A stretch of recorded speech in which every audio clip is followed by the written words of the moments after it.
Daith Piercing Consultation. Things you should know before you get pierced, coming up next on Piercing Consultations by a Piercer, episode number 4. So stick around.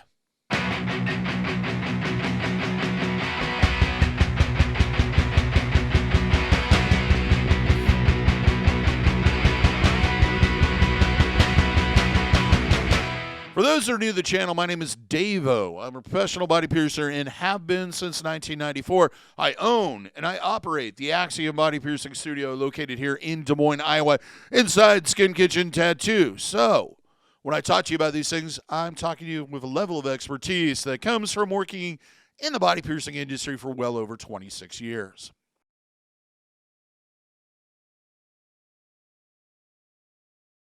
So Daith piercings, what are they?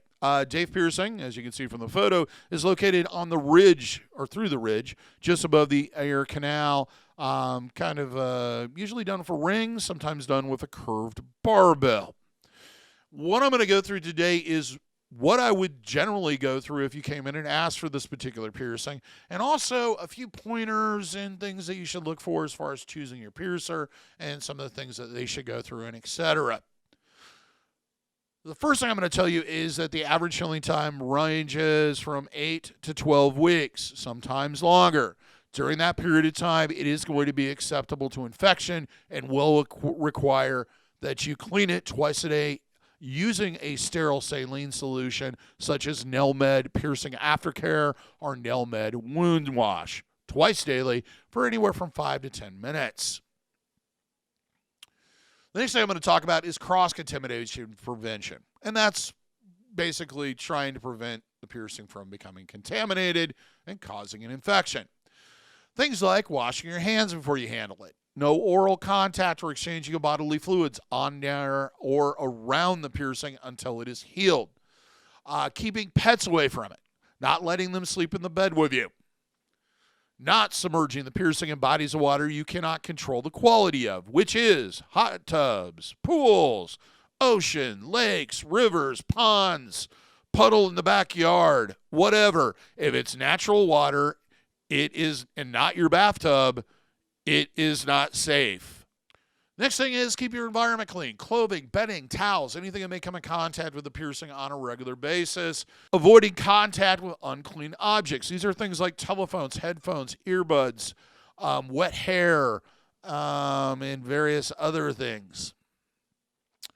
As far as lifestyle changes, you may not be able to wear earbuds before the period or during the healing time or after. You should understand that before you get this piercing done. This can also affect whether or not you can use a stethoscope if you're in the medical industry. You're also not going to be able to sleep on the piercing. You're going to need to sleep on your other side or your back. You may be able to use a U-shaped travel pillow to elevate it off the bed, but for the most part, you do not want to sleep on it. The other thing is it can affect your ability to compete in organized sports. You need to check with your coach or whoever's in charge before getting the piercing to ensure that that does not happen. Now let's talk about what your piercer should do during a consultation or before you get pierced. First thing is they should check your anatomy and see if you have the anatomy to support and heal the piercing. They should also ask you about any sensitivities that you have to any metals or any products that they may be using during the piercing procedure. Also, they should cover, at least in the waiver, if you have any type of medical conditions that may impede your body's ability to clot or heal. That's very important, and they do not have a list of your medical history. So if you do have issues, you should bring it up if they don't, even if they don't ask. They should ask if you're on any medication, controlled or uncontrolled substance, or anything else that may impede the body's ability to clot and may cause other issues or problems. And here's a few questions that you may need to ask if they don't volunteer the information. The first thing would be is what type of jewelry they suggest and what type of materials they have to offer, especially if you have any type of metal sensitivity or what have you.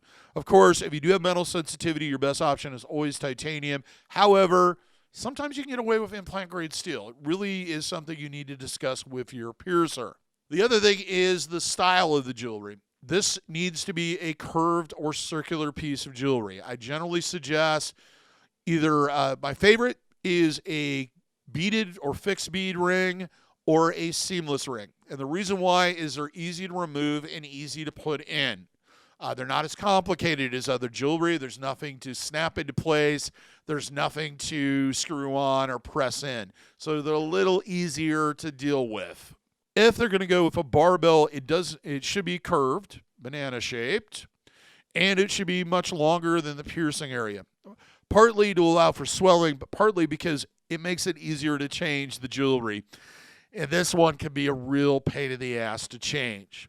Speaking of which, you should ask them whether or not they offer to change jewelry for free or if that's something they charge for. The next thing you should ask them if they don't volunteer is whether or not they offer written and verbal aftercare instructions. It constantly surprises me that there's people out there calling themselves professionals that they don't actually go through any type of instruction or give you any type of pamphlet or anything else that covers how to take care of the piercing itself. It just seems like it's laziness on their part. Because of COVID, and you might be watching this still during it, many of us have gone to referring you to a video or something instead of going through in detail the aftercare instructions. But there should be something there available for you. Not just keep it clean. Here you go.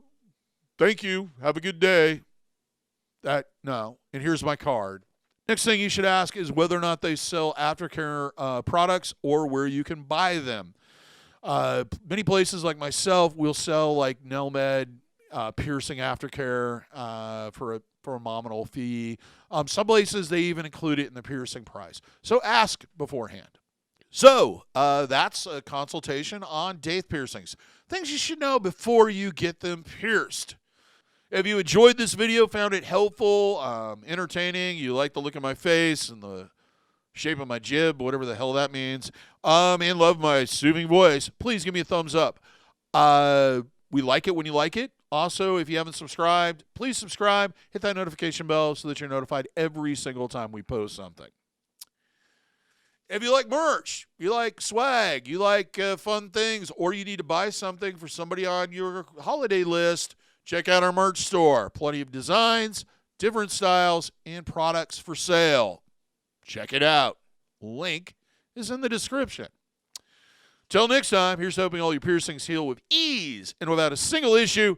And if you're in the Des Moines, Iowa area, hope to see you for your body piercing needs in the future. Have a good day, everybody. Stay clean, stay safe, and stay healthy, and we'll see you for the next video.